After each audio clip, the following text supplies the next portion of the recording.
Assalamualaikum warahmatullahi wabarakatuh. Dikisahkan di Tarim, Yaman, terdapat satu pesantren yang terkenal bernama Rubat Tarim. Pesantren ini telah melahirkan puluhan ribu ulama yang tersebar di seluruh dunia. Di sana para santri diajarkan berbagai macam ilmu, khususnya spesifikasi ilmu fikih sebagai keunggulannya. Di pesantren itu pula ada seorang santri, sebut saja namanya Fulan. Fulan ini merupakan seorang santri yang menetap 13 tahun bersama Habib Abdullah bin Umar Asy-Syatiri dan sangat cerdas, kuat hafalannya, tangkas dan rajin. Ia menjadi santri yang sudah mencapai derajat mufti saking pintarnya. Ia juga hafal semua masalah fikihiyah yang terdapat dalam kitab Tuhtatul Muhtaj, sebuah kitab yang tebalnya 10 jilid cetakan Darul Dia atau 4 jilid cetakan Darul Kutub Ilmiah. Kesehariannya di pesantren, si Fulan ini disukai oleh teman-temannya, sebab ia dibutuhkan oleh rekannya untuk menjelaskan pelajaran yang belum dipahami serta mengajar kitab-kitab lainnya. Hampir 13 tahun menjadi santri Rubat Tarim, tentu saja hampir dipastikan kapasitasnya ia termasuk ulama besar.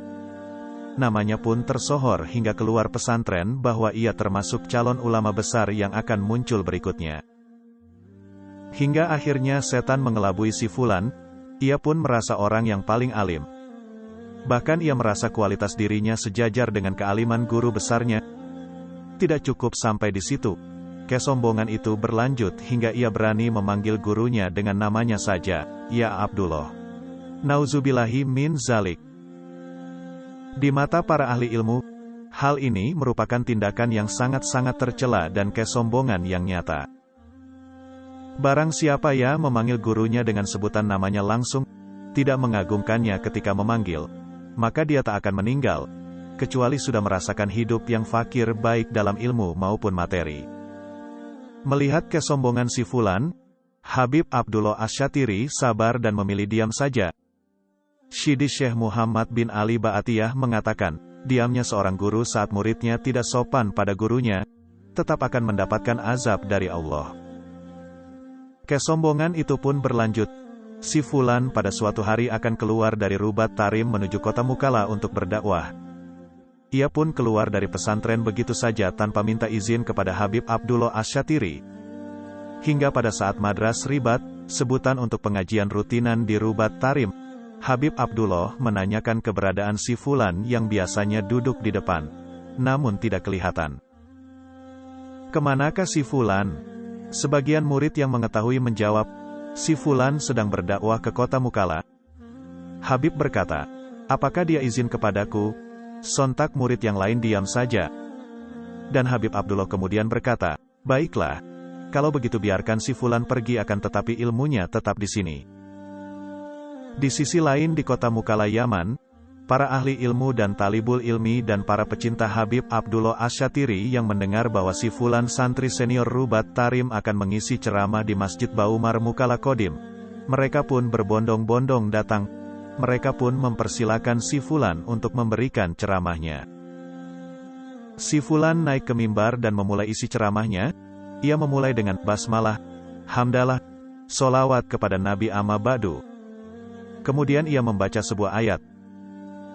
Ketika ingin menjelaskan ayat ini, namun, ternyata dia terdiam seperti kayu yang berdiri tegak dan kebingungan tak mampu berbicara menjelaskan ayat tersebut. Hingga dia duduk 5 menit dia terdiam di hadapan jamaah. Di hadapannya dia menoleh ke jamaah dan mereka juga memandang si Fulan. Hingga akhirnya dia duduk menangis karena semua ilmu yang pernah ia hafal hilang seketika. Bahkan kitab kecil Safinatun Najah tak hafal satu kalimat pun, apalagi kitab Tuhfah yang awalnya telah dihafal. Ketika diribat bagaikan unta yang sangat mahal harganya karena mempunyai keistimewaan dan kelebihan sendiri, jamaah yang melihatnya kaget melihat itu. Salah satu ahli ilmu di kota Mukalla yaitu Habib Abdullah Shodiq Al-Habsyi. Beliau pernah mondok mencari ilmu di Ribat Tarim selama 9 tahun. Beliau mengerti bahwa pasti ada sesuatu yang tidak beres dari si Fulan.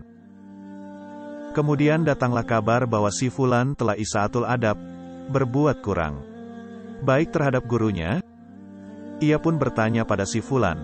Setelah mendengar penjelasannya, si ahli ilmu menasehati agar ia minta maaf pada sang Maha Guru. Memang sudah dikuasai oleh setan, ia pun enggan untuk tawadu dan minta maaf pada sang guru. Hidupnya pun bertambah tragis. Ilmunya sudah hilang dan tanpa ada keluarga yang mau menerimanya, tanpa teman yang peduli pada nasibnya. Hingga ia hidup dalam keadaan sangat miskin di pinggiran kota Mukalla dan sehari-hari menjadi penjual arang di toko area pasar. Hingga akhir hayatnya ia hidup dalam keadaan miskin, bahkan untuk sebuah kafan pun ia tak punya dan diberi sedekah oleh ahlul khair yang dermawan. Innalillahi wa inna ilaihi rojiun. Salah satu yang mengurus jenazahnya dan memberi sumbangan kain kafan adalah Habib Abdullah Shadiq Al-Habsyi. Dari kisah ini mari kita perbaiki etika kita kepada guru kita dan kepada siapapun agar tidak su'ul adab.